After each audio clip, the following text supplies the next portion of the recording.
নমস্কার, আমি রাজা স্যার আর জার্নি টিচারে তোমাদের সকলকে জানাই অনেক অনেক স্বাগত। তো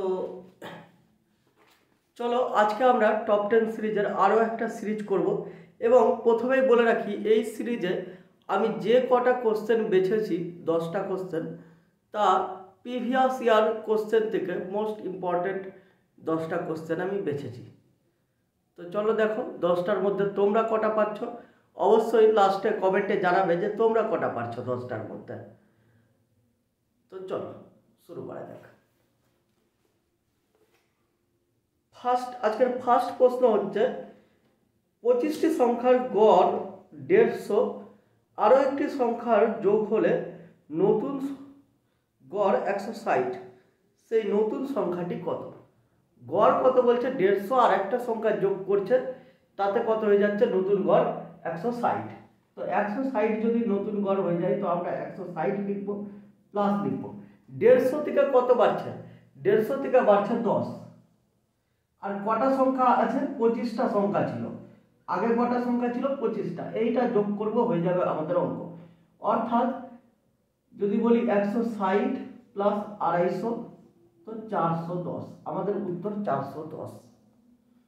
তো দেখো আমি যেভাবে কিনা এক্সামে তোমার করা উচিত ঠিক সেই নিয়মেই করছি। তোমরা দেখো যে কে কটা পারছো এবং কার কত বড় লাগছিল সময়, বা আমার অঙ্ক দেখে তোমার কিছু বেনিফিট হচ্ছে কিনা, তোমার মনে হচ্ছে কিনা যে হ্যাঁ অঙ্কগুলো শর্ট করা যাচ্ছে। দেখো 3টি ভিন্ন সংখ্যার লঘিষ্ঠ সাধারণ গুণিতক 120 হলে নিচের কোনটি তাদের গরিষ্ঠ সাধারণ গুণনীয়ক হতে পারে না? তো প্রথমেই আগে বুঝে রাখি যে লঘিষ্ঠ সাধারণ গুণিতক এই কথার অর্থ হচ্ছে লসাগু। লঘিষ্ঠতে ল আর সাধারণের সা আর গুণিতকে গু। তো লঘিষ্ঠ সাধারণ গুণিতক হচ্ছে লসাগু, যাকে আমরা ইংরেজিতে বলি এলসিএম। তো এখানে একটা ছোট্ট কনসেপ্ট আছে, লিখে রাখো যে LCM is always divided by HCF। HCF মানে গসাগু, LCM মানে কি, LCM মানে লসাগু, LCM মানে লসাগু, আর HCF হচ্ছে গসাগু। আর এর ফুল ফর্মটা বইয়ে লেখা আছে, এলসিএম লঘিষ্ঠ সাধারণ গুণিতক, লসাগু লঘিষ্ঠ সাধারণ হচ্ছে গুণিতক, আর গসাগু গরিষ্ঠ সাধারণ গুণনীয়ক। তো এর মানে হচ্ছে লসাগু সর্বদা গসাগু দ্বারা বিভাজ্য হবে। এবার কোনটা হতে পারবে না, যে সংখ্যা দিয়ে 120কে ভাগ করা যাবে না সেইটাই হতে পারবে না। তোমরা দেখো 40 দিয়ে 120কে ভাগ করা যাবে, হ্যাঁ যাবে। 40 দিয়ে 120কে 20 দিয়ে ভাগ করা যাবে, হ্যাঁ যাবে। 120কে 15 দিয়ে ভাগ করা যাবে, হ্যাঁ যাবে। কিন্তু 120কে 16 দিয়ে ভাগ করা যাচ্ছে না, 120কে 16 দিয়ে ভাগ করা যাচ্ছে না। দেখো 120 বাই যদি 40 করি, দেখো কেটে গিয়ে 3 হয়ে গেল। অপশন তোমাকে দেখতে হবে এর জন্য। 120কে ধরো কত 20 আছে, 20 দিয়ে যদি ভাগ করি 6 হয়ে গেল। 120কে যদি আমি 15 দিয়ে কাটি তাহলে দেখো 8 হয়ে গেল। তো 120কে যদি আমি 16 দিয়ে করি তো 8 দিয়ে উপরে তো 15 হবে, নিচে 2 আর যাচ্ছে না। তার মানে এইটা 16 দিয়ে সংখ্যাটা গোটাই কাটছে না, তো অ্যান্সার আমাদের 16। যেটা দিয়ে কাটবে না বা যেটা দিয়ে সম্পূর্ণভাবে ভাগ যাবে না সেটাই আমাদের অ্যান্সার হবে। আশা করি বুঝাতে পেরেছি।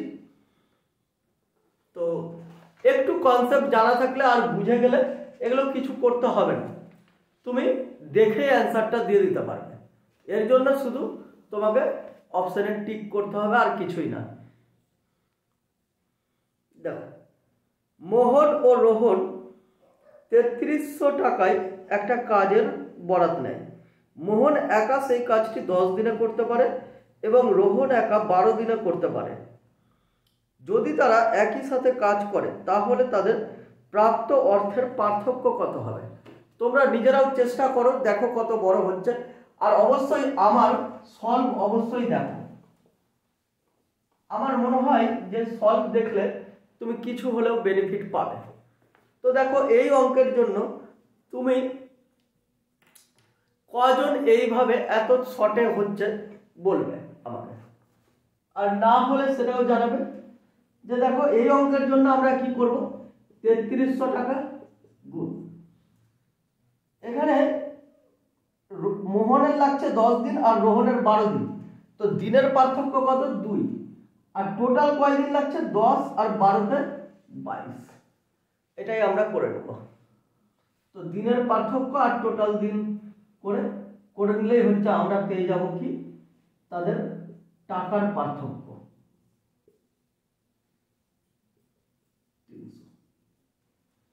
তো ক টাকা কম বেশি হয়, 300 টাকা কম বেশি পাবে। নেক্সট অঙ্ক দেখো, একটি শঙ্কুর উচ্চতা 24 সেমি এবং ভূমির ব্যাসার্ধ 10.5 সেমি, শঙ্কুটির আয়তন কত? তো শঙ্কু আগে আমি একটা আঁকছি, দেখো খুব ভালো আমি আঁকতে পারি না, তাও চেষ্টা করছি তোমাদের বোঝানোর জন্য। তো এই হলো শঙ্কু, এটা হলো ধরো কেন্দ্র, তো এটা ভূমির ব্যাসার্ধ, এই হলো এর হাইট, এই হলো এর হাইট এইচ দ্বারা বোঝায়, আর এইটাকে বলা হয় স্ল্যান্ট হাইট, যেটাকে আমরা এল দিয়ে বোঝাই। তো শঙ্কুর আয়তনের সূত্র কি, ভলিউম বা আয়তনের সূত্র 1/3 পাই আর স্কয়ার এইচ। তো ভলিউমের সূত্র, আয়তনের সূত্র হচ্ছে 1/3 পাই আর স্কয়ার এইচ। এবার 1/3 রাখলাম, পায়ের মান 22/7, আর এর মান হচ্ছে 10.5 ইন্টু 10.5, এইচ এর মান 24, এইচ হচ্ছে 24। তো চলো দেখো এবার আমরা কাটাকুটি করি, এখানে পয়েন্ট হটালাম 10, পয়েন্ট হটালাম 10। তো দেখো এই 7 দিয়ে কাটলাম 105 কে, 7 15 105, 5 দিয়ে কাটলাম 3 5 15, 5 দিয়ে 5 দুগুণা 10, 3 আর 3 কেটে দিলাম, 2 দিয়ে 22 কে কাটলাম 11, 5 দিয়ে 105 কে কাটলাম 21, 5 দিয়ে 10 কে 2, আর 2 দিয়ে 24 কে কাটলাম 12। তো এই হলো অঙ্ক।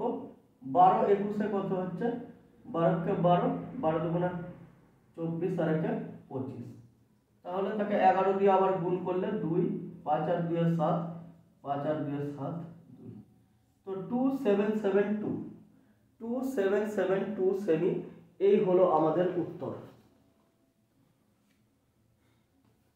দেখে নাও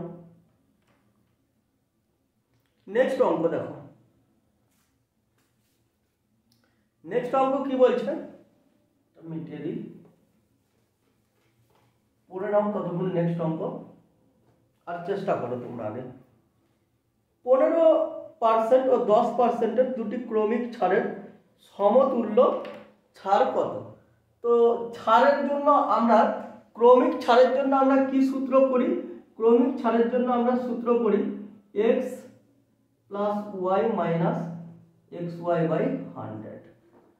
তো এখানটাতে 15% আর 10% বলেছে, তাহলে 15 যোগ 10 মাইনাস 15 গুণ 10/100, 0 0 কাটলো, 15 আর 10 25 মাইনাস 1.5, তো 25 থেকে 1.5 বাদ দিয়ে দিলে হচ্ছে 23.5%, কত হয়ে গেল 23.5%। নেক্সট অঙ্ক দেখো, যদি একটি পণ্যের ক্রয় মূল্য তার বিক্রয় মূল্যের 5/8 হয়, তাহলে লাভের শতকরা হার কত? তো বলেছে ক্রয় মূল্য বিক্রয় মূল্যের 5/8, এই জায়গাটাই বুঝতে হবে তোমাকে। এটার মানে হচ্ছে এটা যদি এসপি হয়, এটা হচ্ছে সিপি, আর তাহলে আমাদের প্রফিট কত হচ্ছে, প্রফিট 3, এটা হচ্ছে প্রফিট। তো আমি লাভ বা ক্ষতি কিসের উপর আমরা নির্ণয় করি? পার্সেন্ট করতে গেলে লাভ বা ক্ষতির শতকরা পরিমাণ বার করার জন্য আমরা সেটাকে সিপির উপর বার করি। কিসের উপর? সিপি বা কস্ট প্রাইসের উপর। তো সিপি নিচে লিখলাম, ঠিক তার উপরেই 3 লিখব আর গুণ 100 করব পার্সেন্টেজ করার জন্য। 5 কুড়ি 100, 3 কুড়ি 60। তো 60% কত হলো? আমাদের অ্যান্সার হলো 60%। একটি সংখ্যাকে ক্রমাগত 40% এবং 60% বৃদ্ধির পরিবর্তে এটিকে 44% হ্রাস করা হয়, ফলে ফল হিসাবে প্রাপ্ত মানটি প্রয়োজনীয় সঠিক মানের কত শতাংশ হবে? তো দেখো, তোমরা জানোই যারা জিডির প্রিপারেশন নিচ্ছ যে সাকসেসিভ ইনক্রিজ মানে পরপর দুবার বাড়লে তার সূত্র হয় x plus Y plus X Y by 100%। এটা আশা করি তোমরা সবাই জানো। তো দেখো 60 প্লাস 40 প্লাস 60 গুণ 40 বাই 100। তবে এই ক্যালকুলেশনটা তোমাদেরকে চেষ্টা করতে হবে মুখে করে নেওয়ার।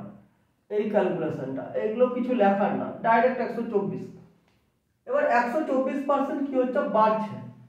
আর ওই দিকে আমি যদি কত পার্সেন্ট কমিয়ে দিচ্ছি? 44%। যদি 44% যদি কমিয়ে দিই তাহলে আমাদের সঠিক মানটা পড়ে থাকবে কত?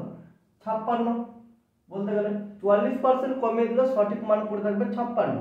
আর এখানে আমি যেহেতু 124 বাড়াচ্ছি, তো আমার বেড়ে কত হচ্ছে? যা আমরা ধরে নিই পার্সেন্টেজে যে পূর্বে 100 ছিল, তো বেড়ে কত হচ্ছে? 224। 124 আর 100 বেড়ে 224। যেরকম এখানেও মেনে নিয়েছি যে 100 ছিল, সেই জন্যই আমরা 100 থেকে 44 বাদ দিয়ে 56 করলাম। তো এইবার 56 উপরে লিখবো, সঠিক মানটা মানে যেটা প্রাপ্ত মান সেটা 56 আর এটা 224, এর কত পার্সেন্ট সেটাই বার করতে বলেছে। তো 56 দিয়ে যদি কাটো, আমি দেখতে পাচ্ছি ডাইরেক্ট কেটে যাচ্ছে 56 দিয়ে 4 বারে, আর 4 বারে কেটে গেলে 4 25 100, তো 25%। না পারলে ছোট ছোট সংখ্যা দিয়ে কাটবে, তবে চেষ্টা করবে বড় সংখ্যা দিয়ে বা ডাইরেক্ট কেটে দেওয়া। ডাইরেক্ট যদি কাটতে পারো তাহলে টাইমটা বাঁচে। তো টাইমেরই খেলা সব কিছুতে, তোমরা জানোই যে কম্পিটিটিভ ম্যাথ মানে টাইম। তুমি কতটা অঙ্ক পারো সেটা কোনো বড় ব্যাপার না, তুমি টাইমের মধ্যে কতটা পারছো সেটাই বড় ব্যাপার। তো সময়ের মধ্যে করার চেষ্টা করতে হবে। দেখো নেক্সট অঙ্ক আমাদের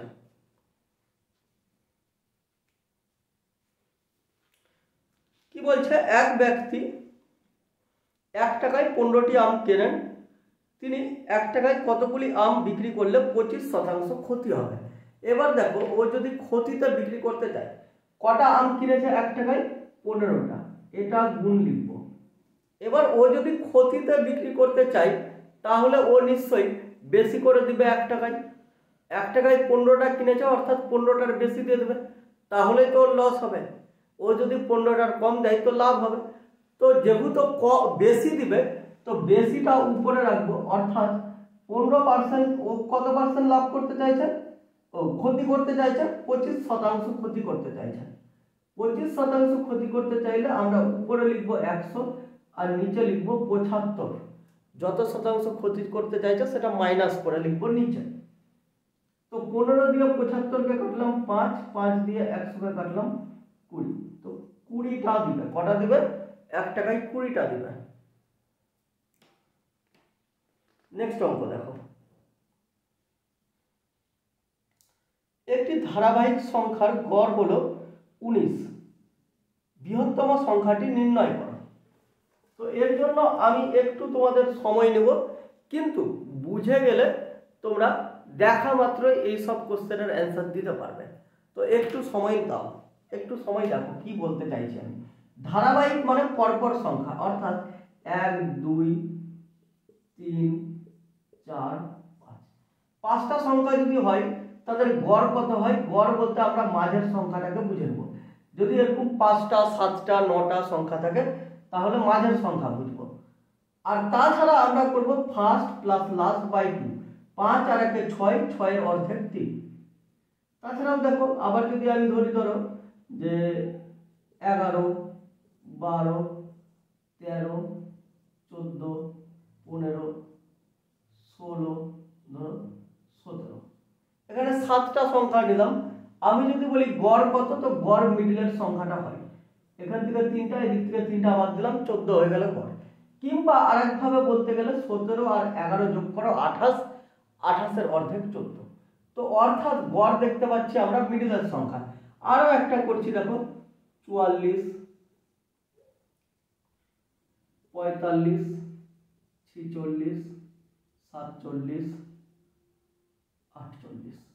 তো এখানে গড় কত হচ্ছে দেখো 46, এইদিকে দুটা এইদিকে দুটা। এবার অনেকের প্রশ্ন হবে যদি সবসময় এরকম না হয় তাহলে কি হবে, তো সেটাও একটা বলে দিচ্ছি দেখো, 2, 3, 4, 5। এবার গড় কত হবে, এবার তো মাঝের কোনো সংখ্যা আসছে না, তো এক্ষেত্রে আমরা করব কি, ফার্স্ট আর লাস্ট যোগ করে তার অর্ধেক করতে পারি। 5 আর 2 7, 7 অর্ধেক 3.5, বা মাঝখানে যে দুটো সংখ্যা থাকছে তার মাঝের সংখ্যা 3 আর 4 মাঝে মানে 3.5, 3 আর 4 মাঝে মানে 3.5 হয়ে গেল।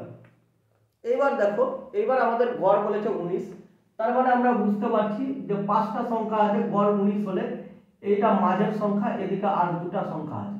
তো দুটা সংখ্যা কি কি হবে, 19 এর পর 20 আর 21। আর এইদিকে দুটো যদি বলি, এখানে অ্যান্সার হয়ে গেছে আমার 21।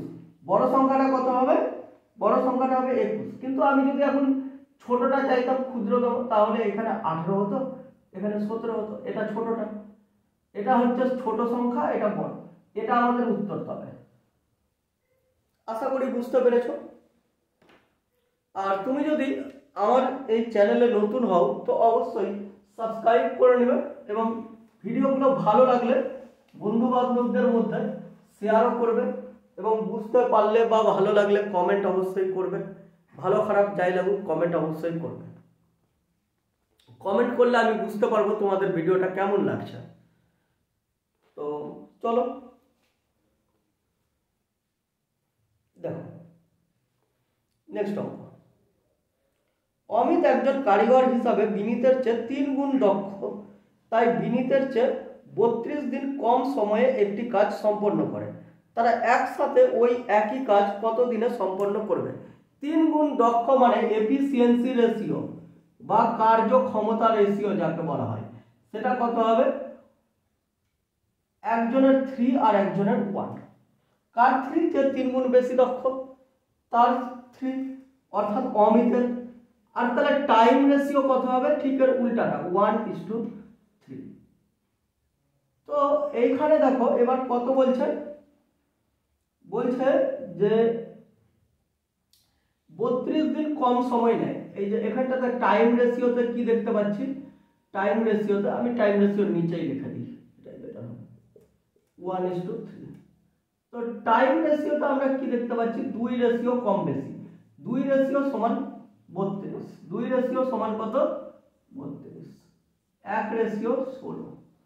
1 রেশিও যদি 16 হয়, টাইম আর এফিসিয়েন্সি গুণ করলে টোটাল কাজ আমরা পাই।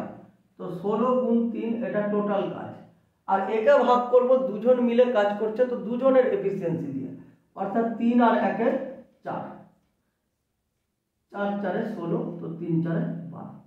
কয়দিন সময় লাগবে, 12 দিন সময় লাগবে।